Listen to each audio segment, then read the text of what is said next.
नमस्कार, भारत एक्सप्रेस देख रहे हैं आप। आपके साथ मैं हूं उज्जवल मिश्रा। महाराष्ट्र में महायुति गठबंधन को बम्पर जीत हासिल हुई है। अब उसी के साथ अगली चर्चा शुरू हो गई है सीएम पद को लेकर, सीएम फेस को लेकर। तमाम नेताओं के बयान भी सामने आने लगे हैं। एक तरफ जहां देवेंद्र फडणवीस का बयान सबसे वायरल हो रहा है। पहले तो उन्होंने कहा कि ये उम्मीद से ज्यादा बड़ी जीत है, लेकिन उसके बाद उनका एक बयान और चर्चा में, जब उन्होंने कहा कि मैं आधुनिक युग का अभिमन्यु हूं।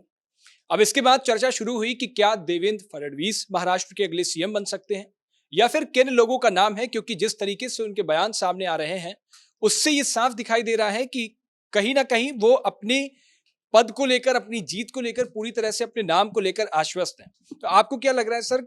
एक तो देवेंद्र फडणवीस का नाम शुरू से चल रहा था, अब इस जीत के बाद अमूमन क्या होता है कि जिस पार्टी की सबसे ज्यादा वोट होते, सबसे ज्यादा सीटें होती हैं, अमूमन सीएम उसी का बनता है। महाराष्ट्र में स्थिति क्या लग रही है, और स्पेशली देवेंद्र फडणवीस को लेकर?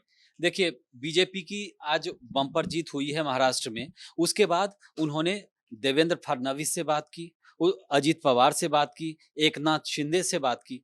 तो कहीं ना कहीं कुल मिलाकर आप देखें तो देवेंद्र फडणवीस का बॉडी लैंग्वेज जो है, दोपहर बाद जब अमित शाह जी से बात हुई, उसके बाद कहीं ना कहीं पार्टी के लेवल पर भी कई नेताओं से बातचीत हुई होगी, तो उनके बॉडी का जो लैंग्वेज है वो क्लियर कह रहा है कि पीछे से सिग्नल, ग्रीन सिग्नल मिल गया है कि आप ही सीएम बनाए जाएंगे। इससे पहले देवेंद्र फडणवीस ने 5 साल बीजेपी की सरकार वहां चलाई है और अच्छी सरकार चलाई है। वहां पर बीजेपी के 5 साल में जो है, इससे पहले का जो टेन्योर था उसमें कहीं बीजेपी पर कोई आरोप नहीं लगा, कोई घोटाला नहीं, किसी तरह के वैसे आरोप नहीं लगे। उनकी छवि भी काफी साफ सुथरी है, नागपुर रीजन से वो आते हैं।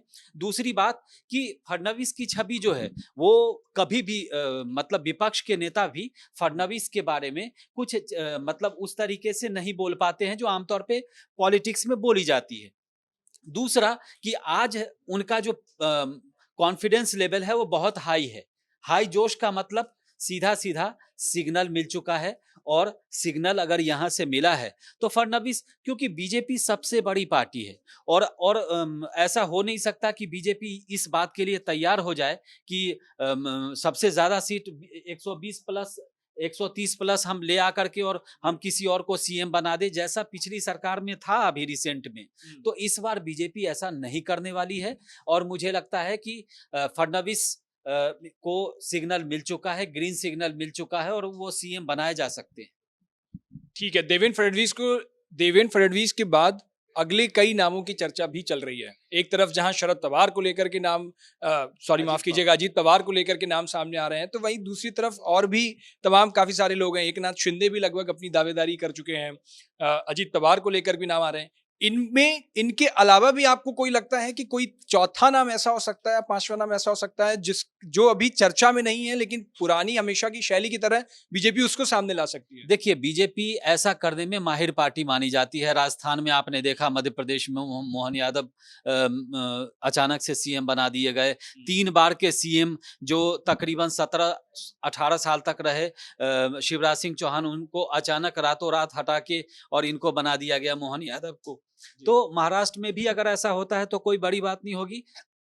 लेकिन आज का जो कॉन्फिडेंस दिख रहा है देवेंद्र फडणवीस का, उनको कहीं ना कहीं बड़े संकेत जो हैं यहाँ से मिल चुका है, और मुझे लगता है कि फडणवीस ही बनाए जा सकते हैं। और ऐसा होगा नहीं कि बीजेपी सबसे बड़ी पार्टी 130 से ज्यादा सीट लेकर के आए, और मात्र उसको अब कितने सीट चाहिए, उस बीजेपी को अपनी सरकार बनाने के लिए 140 प्लस सीट चाहिए, 145 के आसपास। तो बीजेपी ऐसा क्यों करेगी?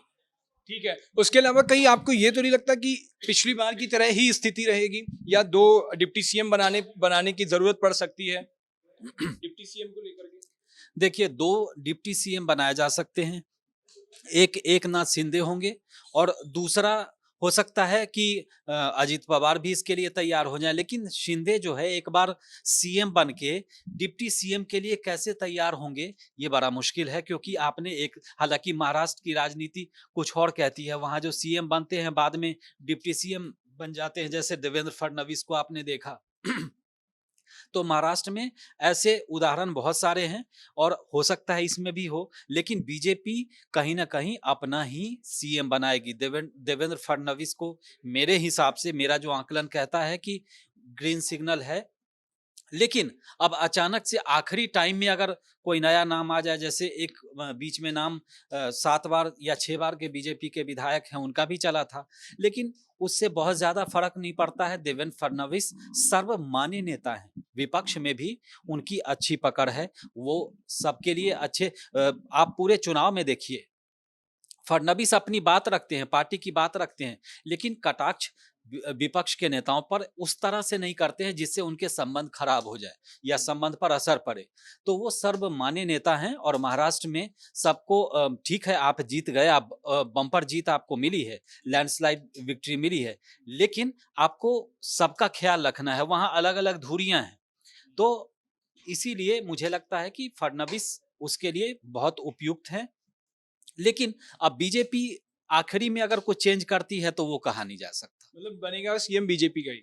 बीजेपी का ही बनेगा और मुझे लगता है कि देवेंद्र फडणवीस उसमें नंबर 1 पर उनको रख सकते हैं कि अभी वो सबसे आगे चल रहे हैं, दौर में सबसे पहले नंबर पर हैं। और मुझे लगता है कि सिग्नल भी उनको यहाँ से आला कमान का मिल चुका है।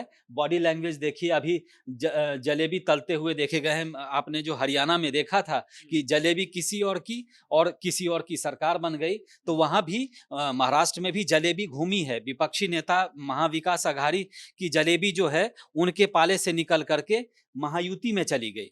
तो मुझे लगता है कि जलेबी आज बनाने का, छानने का मतलब है कि कहीं ना कहीं कॉन्फिडेंस हाई है, जोश हाई है, तो फिर सीएम का कुर्सी सामने है और सिग्नल अगर यहाँ से है तो फडणवीस नंबर 1 पर मेरे हिसाब से चल रहे हैं। ठीक है, तो कुल आकलन ये कहता है आपके हिसाब से कि अगर जिस हिसाब से उनकी बॉडी लैंग्वेज है, उनकी स्पोकन लैंग्वेज है, जो वो बोल रहे हैं, उस हिसाब से अगर देखा जाए तो देवेंद्र फडणवीस रेस में सबसे आगे हैं। और वो नहीं भी होते हैं तो सीएम बीजेपी का होगा, ऐसा आपको लगता है? तो आपकी क्या राय है वो भी हमें बताइएगा कमेंट बॉक्स में। देश दुनिया की बाकी तमाम खबरों के लिए देखते रहिए भारत एक्सप्रेस। शुक्रिया।